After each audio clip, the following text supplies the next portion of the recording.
3, 2. Welcome to another edition of Around the Table, Politics 2020. I'm Stacy Smith. The votes have been cast in the Electoral College. They have yet to cast the votes in Georgia. The pandemic and ordered shutdowns are still with us, but there is some hope, not that far down the road, at least we hope. So we have a lot to discuss today. So let me bring in our esteemed panel of analysts today, and I'm going to introduce them to you now. There is former Governor Tom Corbett. Mr. Corbett is a Republican. He also served as State Attorney General for Pennsylvania and also the U.S. Attorney for Western District of Pennsylvania. He now teaches law at Duquesne University. Sitting across the table, virtually at least, is former Democratic State Party Chairman Jim Byrne.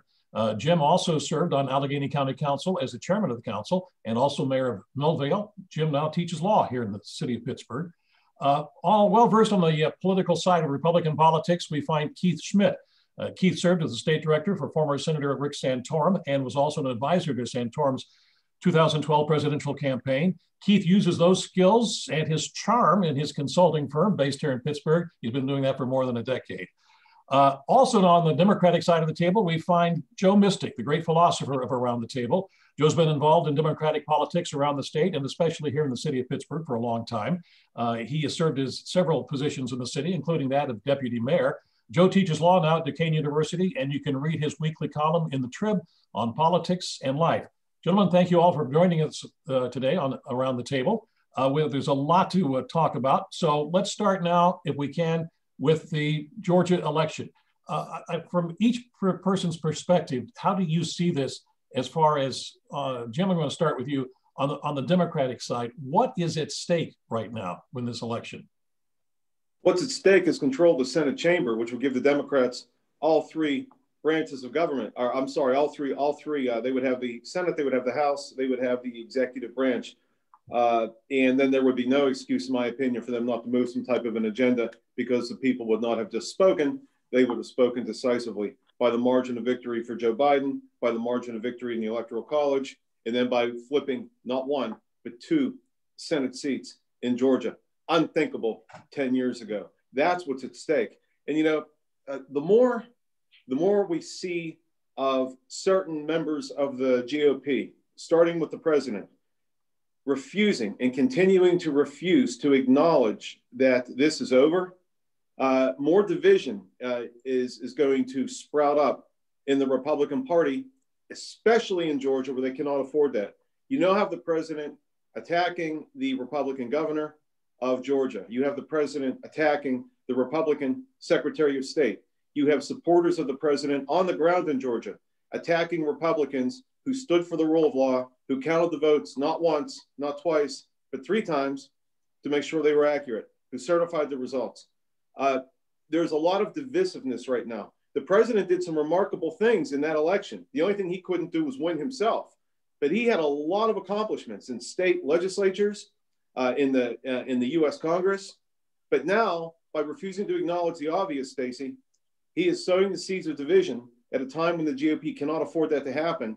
And he is making it more likely every day that the Democrats could win both of those seats because of the implosion we're seeing on the other side. Governor, do you see it the same way that Jim does? Well, obviously, I see it that way in respect to if they control both seats, they control the Senate, and they control the agenda then. There's no check from the Republicans in that respect. I think the president, he did quite a bit of good work during his 4 years. His delivery of messages is something that I wish he would have done in a different way. And I would also note Operation Warp Speed. That was pushed by him from the very beginning. Obviously, he wants to get credit for that with his words of recent days. But when it comes back to the Senate, I think it's going to be a very close race in Georgia. Parties are putting money in, and I don't mean the political parties, individuals from well outside of Georgia, from across the country, are flooding money into and flooding workers into that state to try and flip those 2 seats. If I were a Georgian, I'm not so sure. I'd like to see all those outsiders come in, whether they be Democrat or Republican. And we'll see how the turnout is. I mean, they're going to push for turnout. We already got early voting started. So we'll see exactly what happens. But control of the Senate is what happens. If the Republicans win one, then the Senate remains in the Republicans' control. All right, Governor, thank you. Joe, let's say that the Democrats take control. Are you excited at that proposal? Well, I'm generally a fan of divided government in the sense that I like to see there be a little check and balance, but that's not to say that I wouldn't want the Democrats to win in Georgia and take control of the Senate. It'll be close, even if they do win both seats, and maybe that's enough to keep everybody on their toes. So yeah, it's a big deal. It will have a lot to do with how well President Biden does out of the gate, especially because with the passage of time, you're generally able to put together the coalitions you need to get some things done. But in the early months, without a majority in both chambers, it's going to be some tough sledding. There'll be a lot of pushing and shoving by both parties trying to get their agenda to move forward, as well as the factions in both parties, which this opens up, as a matter of fact. So, I'm rooting for a Democratic victory. I think there are advantages either way. Okay, good. Keith, do you see advantages either way? Well, I'm for divided government, especially when the Democrats currently hold the executive branch in the House. So, but all kidding aside, I think history shows that Americans do favor some split government control, and they see the fact that forcing people to negotiate and work together is important for the future of America. I think that's going to bode well for the two incumbent senators from Georgia. The polls are close. I looked at the polls preparing for this program, but I would suggest the polls all over the country were way off in November. They were lining up for a blowout. It certainly wasn't a blowout. 74 million Americans showed up and cast a vote, the most ever for an incumbent president of the United States. So I think not trusting the polls again, the fact that I said in the previous program that Saxby Chambliss back in 2008 won a narrow victory on election night, but not enough to win the day, but then 2 weeks later or 3 weeks later beat Tim Martin by 16 points. I believe that there will be a Republican victory for both of these incumbents, and I think the Republicans will maintain control. But one other little nuance that I thought was worth mentioning when I read about this race, I talked a long time ago about the crazy rules in Georgia, and one of the things was they have, I think, 159 counties. And one of the reasons they had so many counties is they had this crazy electoral system in which governors were only elected if you carried the most counties. And that was a way to suppress Black vote at the time and to make sure that these more populous counties would not be as much of in play. Eventually, the Supreme Court struck that down in 1962 and removed that option, and then it had to go by popular vote. But just a year later, the legislature got involved and brought us runoff elections. And the reason the segregationist members of the Georgia legislature thought that there was a real problem because African Americans, Black voters in Georgia were voting as a block. And when there were multiple white candidates in the race, they were winning races because of the plurality and not the majority. And they literally, and they were unashamed when they talked about it. That's why they brought the runoff rule in Georgia a year later. It stays here to this day, whatever, 57 years later. And I'm surprised they haven't pushed it aside for the very reasons that it came to be. Wow, that's a great history lesson. I did not know that. Thank you very much. Let's move on to the president-elect. The Electoral College voted on Monday and did say that Joe Biden is the president-elect, that he will assume the presidency on January the 20th, 2021. Mr. Biden then went on national TV and delivered a speech. And he said that, I'm going to quote here, saying that it was an unprecedented attack on American democracy by Mr. Trump and the forces who support him in trying to, quote, overturn the election. And I'm going to quote the president-elect: "In this battle for the soul of America, democracy prevailed.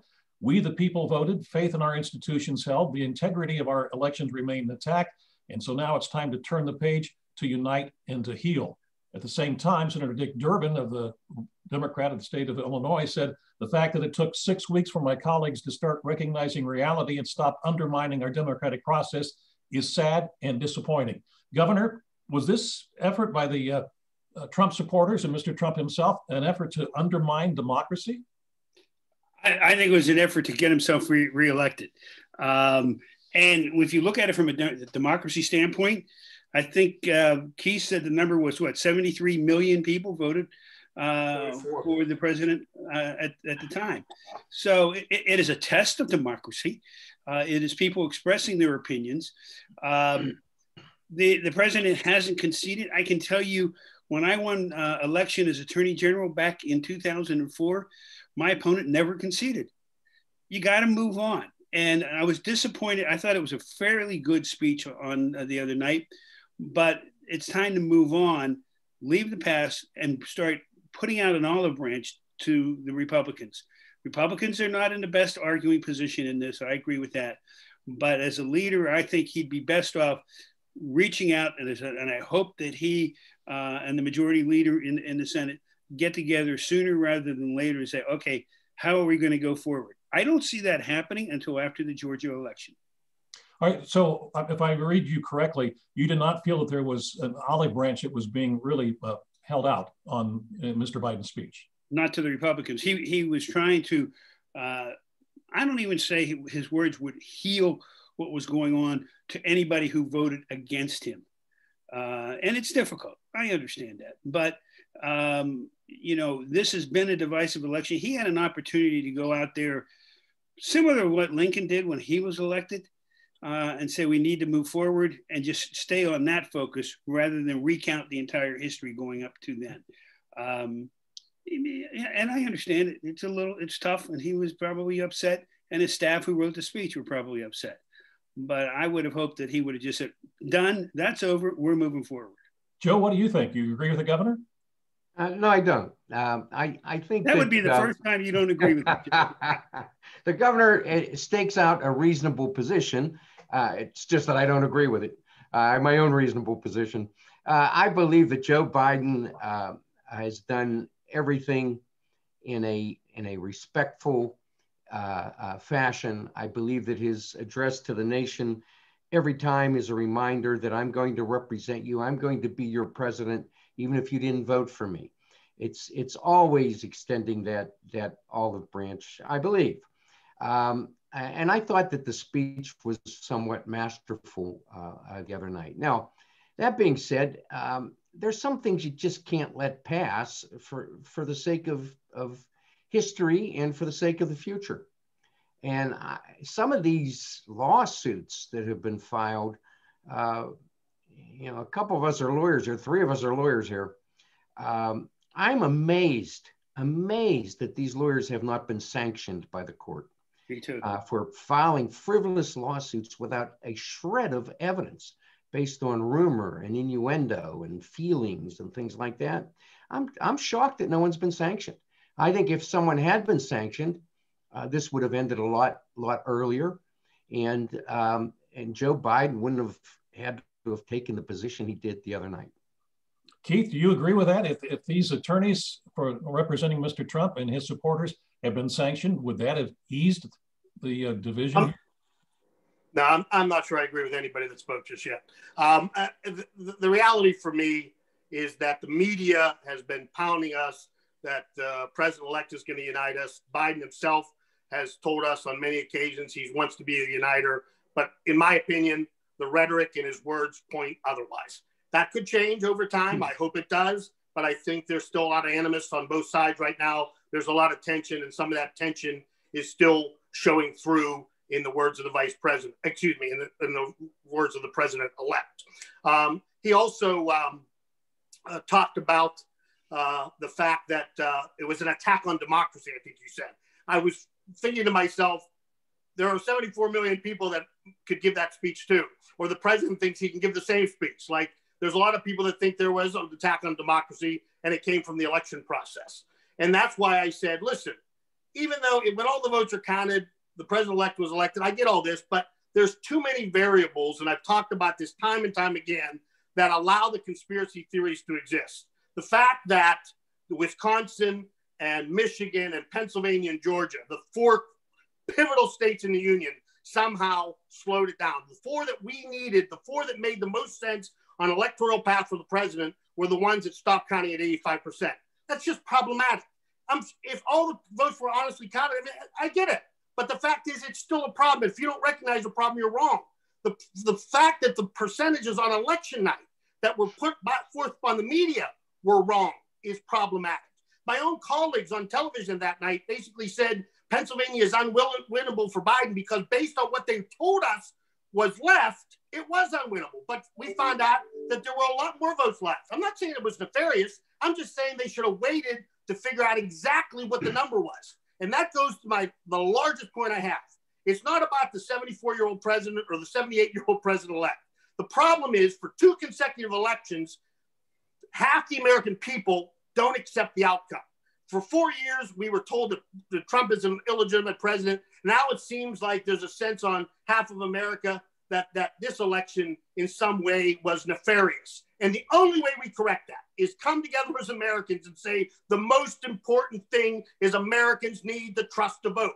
And the time has come to change the Constitution. The time has come for some national referendum in which we have universal voting for Congress, the Senate, and the presidency. If you're having a federal election, the federal government should run the election, not states.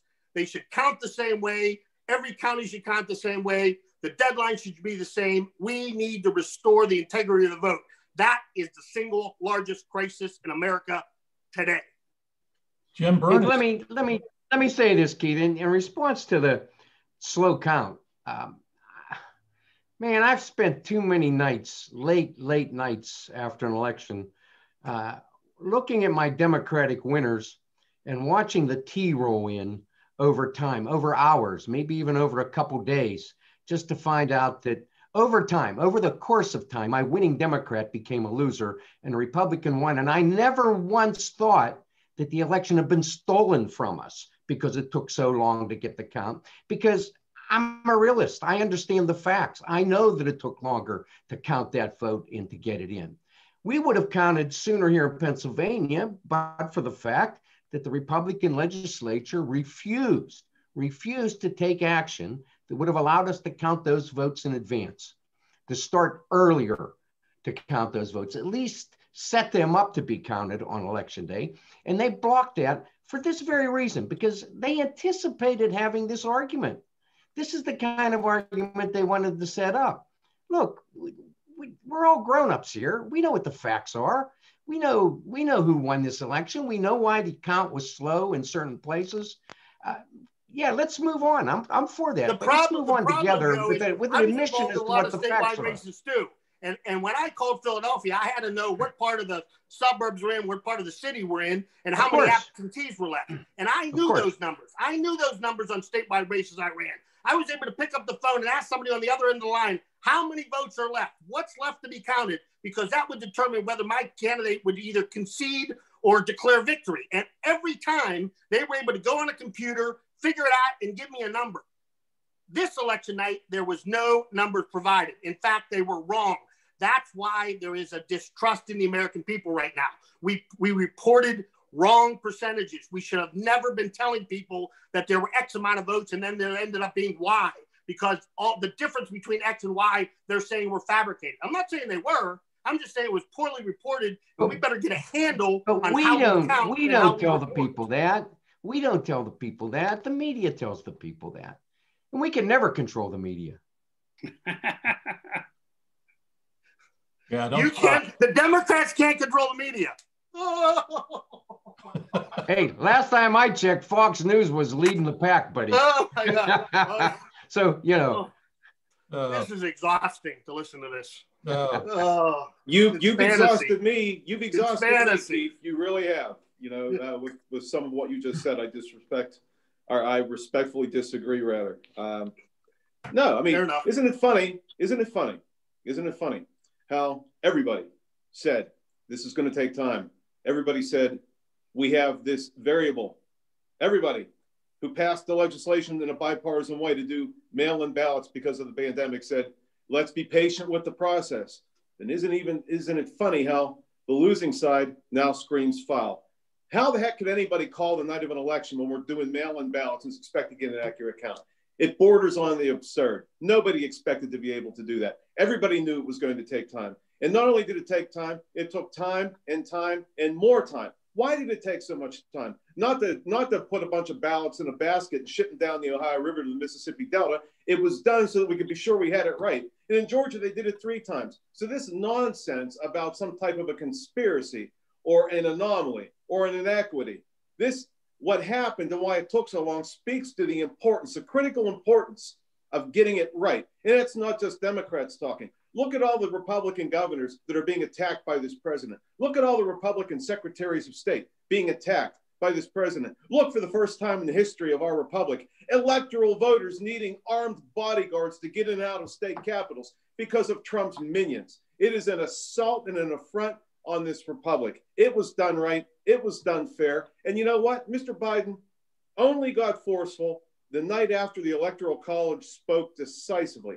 Up until then, he had been, I will be everyone's president, even those who did not vote for me. And he continues to maintain that, but he had to put an exclamation point, slam the door on the nonsense once the Electoral College spoke. And guess what? Sometime that night, between that night and the following morning when Speaker McConnell got to the floor, Speaker McConnell got visited by Jacob Marley, Dwight Eisenhower, Ronald Reagan, and Abraham Lincoln, because he acknowledged the fact that Vice President Biden was now President-elect Biden. He is now telling the Senate, stay away from that nonsense of objection in 3 weeks. Let's get this over with and let's move on. Who's wrong here? Donald Trump. End of discussion. That's all I see. You speak about anomalies. Frankly, the president has been an anomaly to politics and to the presidency the entire 4 years. He's a different kind of person. He could fund himself. He had people that became, and still are, and will continue to be, radical supporters of his. I hope going into the next 4 years and the years after that, we get away from that kind of presidency and we get back to a presidency, even though we really haven't been there too much in the recent past, that's going to build those bridges between the parties, but more so between the states and between the people. Who was the last president that really built those bridges? Well, Clinton was forced to. Reagan. He was. After a I would say bad Reagan. midterm election. Reagan. Yeah, Reagan. We always talk about Reagan and Tip O'Neill and how they came together and they didn't agree on much, but man, did they have respect for each other. And everybody in the chambers and everybody around the country fed off of that, I think. And you hear folks who served back then talking about how hard they would fight for what they believed in, and then they would go down the street in the Capitol and have a meal together. We do need to get back to that. And I want to be an optimist here. I'd like to think that the very next day, and we didn't talk about this yet, after Leader McConnell spoke and congratulated Mr. Biden, President-elect Biden called Leader McConnell and thanked him. And they agreed to continue to talk. They agreed to get together sooner rather than later. Is it possible that based on the relationship they had for decades in the Senate, that the two of them could find a relationship like what Mr. Reagan and Mr. O'Neill had over 35 years ago? Let's hope for the sake of all of us that they can strike some type of civil commonality together. And I think that in both of their characters, they have the ability to do exactly that. And their relationship will help to enable that possibility. Let's all hope it happens. Well, certainly Senator Biden proved that time and time again. So I hope that from his years as United States Senator, where he did reach across the aisle, that will be evident when he takes the office of President of the United States. And I think for the same reason that I often said about Reagan in a different generational time, you're talking about 40 years ago, but Reagan didn't come to office at 45 or 50 or 55. He knew the time was short.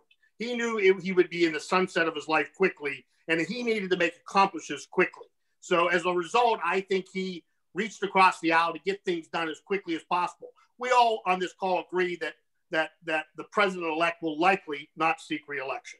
So there is a reason why I think President-elect Biden is going to want to see real accomplishments in the next 4 years to hang his hat on.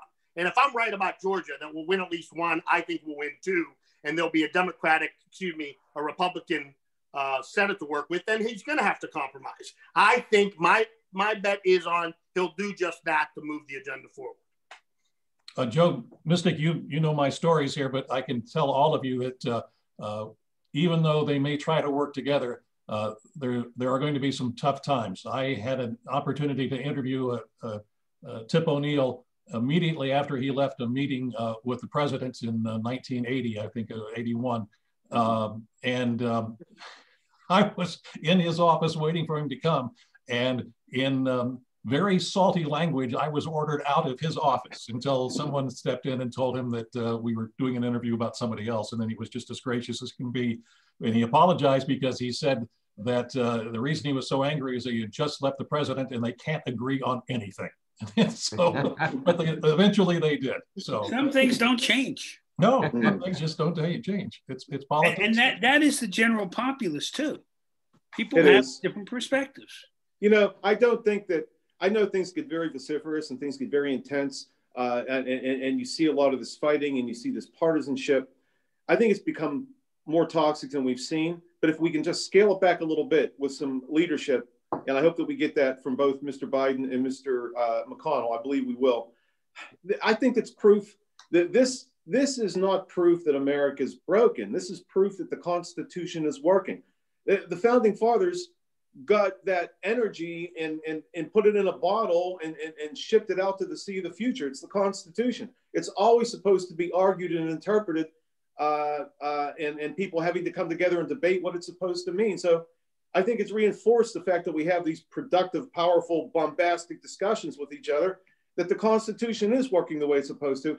We just got to bring a little more civility back to it in the process of government at all levels. And I think these two men are in a historic position to do exactly that. I guess my big question is there a place for civility? Will civility still work? I mean, we all talk about it, how badly we want it. And then we see people who are strangers to civil, public civil behavior. And sometimes they do quite well. So, you know, is this still a value on the American political scene? I think that's a big question for us. I hope so. We'll find out. Mm-hmm. My observation would be that unfortunately, everything is under the media microscope right now. You cannot make a mistake. You can't even say a misstatement or have a funny look in your face and somebody's putting it up online, putting it on Facebook or Twitter or whatever. And that's going to make it very difficult for people to work together when all this stuff is put out there to the public and it just continues. And I think the fact that both sides talk unity, the best chance for real unity is forcing them to work together in a divided government. If one or the other side had everything, the other side would take their ball and bat and go home, presumably, and just say, oh, they're the bad guys, we're the good guys. But now, if you force them to work together, I think there might be a chance of real civility and real unity in the year ahead. So why didn't that happen with the last divided government, the government that we have right now? That's a very good question. And sometimes it comes down to the leadership in all the branches, in both the House and the Senate and at the president. You had Speaker Pelosi and President Trump that weren't going to be within a mile of each other. Nope. And neither side refused to budge. I think the pre-existing relationships we have with Mr. Biden and Mr. McConnell and Speaker Pelosi working with the Democratic president, hopefully that might break the logjam. But a lot of it had to do with just the fact that neither of us two, and sounding partisan, that's fine, and the president and his refusal to compromise on anything or even look in the direction of Speaker Pelosi significantly contributed for the inability of divided government between the D's and the R's to make anything productive happen. Let's hope that dynamic changes. I agree with Jim. I think Donald Trump was the wild card. Yeah. And look, the anomaly. He is a remarkably successful politician and president, remarkably successful. And he did it on his terms. You know, had he embraced mail-in voting, we might be talking about a second Trump term right now. I agree.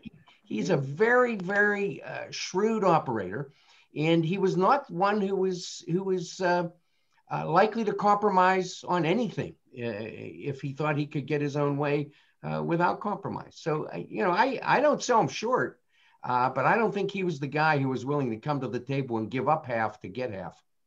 All right. Yeah, we wanted an outsider, a lot of America. Yeah. But there is a problem with being an outsider.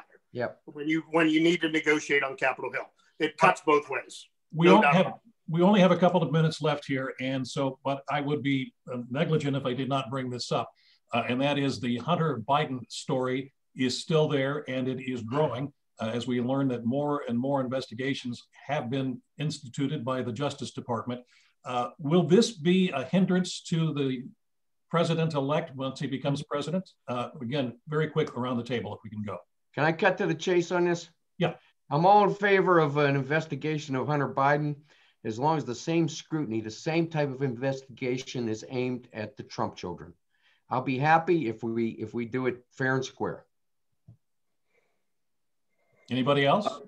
I'm writing a one-line concurring opinion with the professor, period. It serves in the best interest of the president-elect to put the resources behind this and to get this over with quickly. If there's nothing there, put the necessary resources. Apparently it's been going on for 2 years, which is a surprise to a lot of Americans. The quicker we dismiss it or move forward, the better for all Americans. I think it is difficult for the president because it's his son.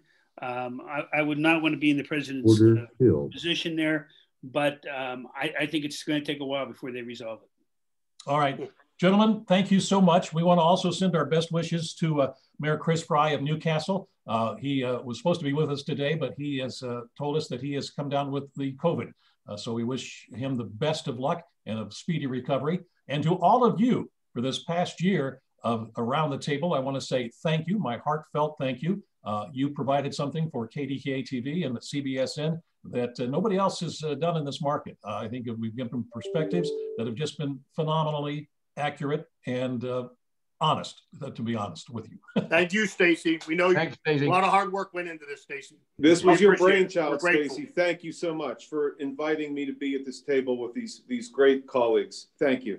Well, thank you, Stacy. Thank you for giving us this opportunity to demonstrate that Republicans and Democrats can agree to disagree and do it civilly.